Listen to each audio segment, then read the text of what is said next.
ಎಲ್ಲರಿಗೂ ನಮಸ್ಕಾರ.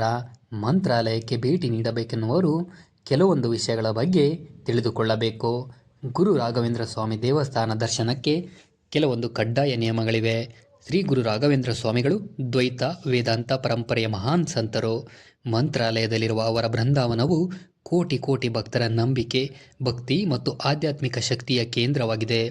ಗುರು ರಾಘವೇಂದ್ರ ಸ್ವಾಮಿಗಳ ದರ್ಶನವು ಕೇವಲ ಒಂದು ಪ್ರವಾಸವಲ್ಲ, ಅದು ಆತ್ಮಶುದ್ಧಿ, ಭಕ್ತಿಭಾವ ಮತ್ತು ಶಿಸ್ತುಬದ್ಧ ಜೀವನಕ್ಕೆ ದಾರಿ ತೋರಿಸುವ ಪವಿತ್ರ ಅನುಭವ.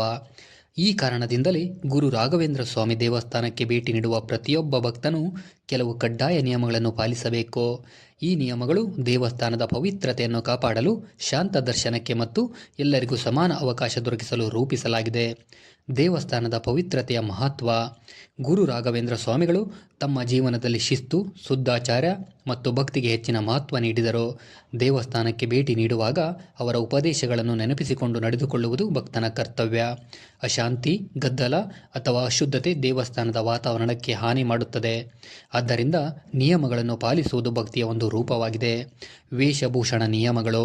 ಗುರು ರಾಘವೇಂದ್ರ ಸ್ವಾಮಿ ದೇವಸ್ಥಾನದಲ್ಲಿ ಸಭ್ಯ ಮತ್ತು ಸಂಪ್ರದಾಯಬದ್ಧ ವೇಷಭೂಷಣ ಕಡ್ಡಾಯ. ಪುರುಷರು ಧೋತಿ, ಪಂಜೆ, ಕುರ್ತಾ ಅಥವಾ ಸರಳ ಶರ್ಟ್ ಪ್ಯಾಂಟ್ ಧರಿಸಬಹುದು. ಮಹಿಳೆಯರು ಸೀರೆ, ಸಲ್ವಾರ್ ಕಮೀಸ್ ಅಥವಾ ಸಂಪ್ರದಾಯಬದ್ಧ ಉಡುಪು ಧರಿಸುವುದು ಒಳಿತು. ತುಂಬ ಚಿಕ್ಕ, ಅತಿಯಾದ ಫ್ಯಾಷನ್ ಉಡುಪುಗಳು, ಸ್ಲೀವ್ಲೆಸ್ ಅಥವಾ ಅಶ್ಲೀಲ ವೇಷಭೂಷಣಗಳನ್ನು ನಿಷೇಧಿಸಲಾಗಿದೆ. ಮಕ್ಕಳಿಗೂ ಸಹ ಸಭ್ಯ ಉಡುಪು ಹಾಕಿಸುವುದು ಪೋಷಕರ ಜವಾಬ್ದಾರಿ. ಸಭ್ಯ ವೇಷಭೂಷಣವು ದೇವಾಲಯದ ಗೌರವವನ್ನು ಎತ್ತಿ ತೋರಿಸುತ್ತದೆ. ಶುದ್ಧತೆ ಮತ್ತು ಸ್ವಚ್ಛತೆ ನಿಯಮಗಳು. ಶುದ್ಧತೆ ಗುರು ರಾಘವೇಂದ್ರ ಸ್ವಾಮಿಗಳ ಉಪದೇಶದ ಪ್ರಮುಖ ಅಂಶ. ದೇವಸ್ಥಾನಕ್ಕೆ ಹೋಗುವ ಮುನ್ನ ಸ್ನಾನ ಮಾಡುವುದು ಶ್ರೇಷ್ಠ. ಸ್ವಚ್ಛ ಬಟ್ಟೆ ಧರಿಸಬೇಕು. ಮದ್ಯಪಾನ, ಧೂಮಪಾನ, ಪಾನ್, ತಂಬಾಕು ಸೇವಿಸಿ ದೇವಸ್ಥಾನ ಪ್ರವೇಶಿಸುವುದು ಕಟ್ಟುನಿಟ್ಟಾಗಿ ನಿಷೇಧಿಸಿದೆ. ಮಾಂಸಾಹಾರ ಸೇವಿಸಿ ತಕ್ಷಣ ದೇವಸ್ಥಾನದ ಪ್ರವೇಶಿಸುವುದನ್ನು ತಪ್ಪಿಸಬೇಕು. ದೇವಸ್ಥಾನದ ಆವರಣದಲ್ಲಿ ಕಸ ಹಾಕುವುದು, ಉಗುಳುವುದು ಸಂಪೂರ್ಣ ನಿಷೇಧ. ದರ್ಶನದ ವೇಳೆ ಪಾಲಿಸಬೇಕಾದ ನಿಯಮಗಳು. ದರ್ಶನದ ಸಾಲಿನಲ್ಲಿ ಶಿಸ್ತು ಕಾಪಾಡಬೇಕು. ಮುನ್ನುಗ್ಗುವುದು, ಗಲಾಟೆ ಮಾಡುವುದು, ಜೋರಾಗಿ ಮಾತನಾಡುವುದು ತಪ್ಪು. ಹಿರಿಯರು, ಮಹಿಳೆಯರು ಮತ್ತು ಮಕ್ಕಳಿಗೆ ಸಹಕಾರ ನೀಡಬೇಕು. ದರ್ಶನದ ವೇಳೆ ಮೊಬೈಲ್ ಫೋನ್ ಬಳಸಬಾರದು.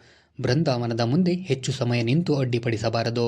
ಎಲ್ಲರಿಗೂ ಸಮಾನವಾಗಿ ದರ್ಶನ ಸಿಗುವಂತೆ ನಡೆದುಕೊಳ್ಳಬೇಕು. ಮೊಬೈಲ್ ಮತ್ತು ಎಲೆಕ್ಟ್ರಾನಿಕ್ ವಸ್ತುಗಳ ನಿಯಮಗಳು. ದೇವಸ್ಥಾನದ ಒಳಗೆ ಮೊಬೈಲ್ ಫೋನ್ ಬಳಕೆ ನಿಷೇಧ. ಫೋಟೋ ಮತ್ತು ವಿಡಿಯೋ ತೆಗೆಯುವುದು ಅನುಮತಿಸಿಲ್ಲ. ಕ್ಯಾಮ್ರಾ, ಇಯರ್ಫೋನ್, ಸ್ಮಾರ್ಟ್ ವಾಚ್ ಮುಂತಾದವುಗಳನ್ನು ಹೊರಗೆ ಇಡಬೇಕು. ದೇವಸ್ಥಾನದ ನಿಯಮಗಳನ್ನು ಉಲ್ಲಂಘಿಸಿದರೆ ದಂಡ ವಿಧಿಸಬಹುದು. ಪೂಜೆ, ಪ್ರಸಾದ ಮತ್ತು ಕಾಣಿಕೆ ನಿಯಮಗಳು.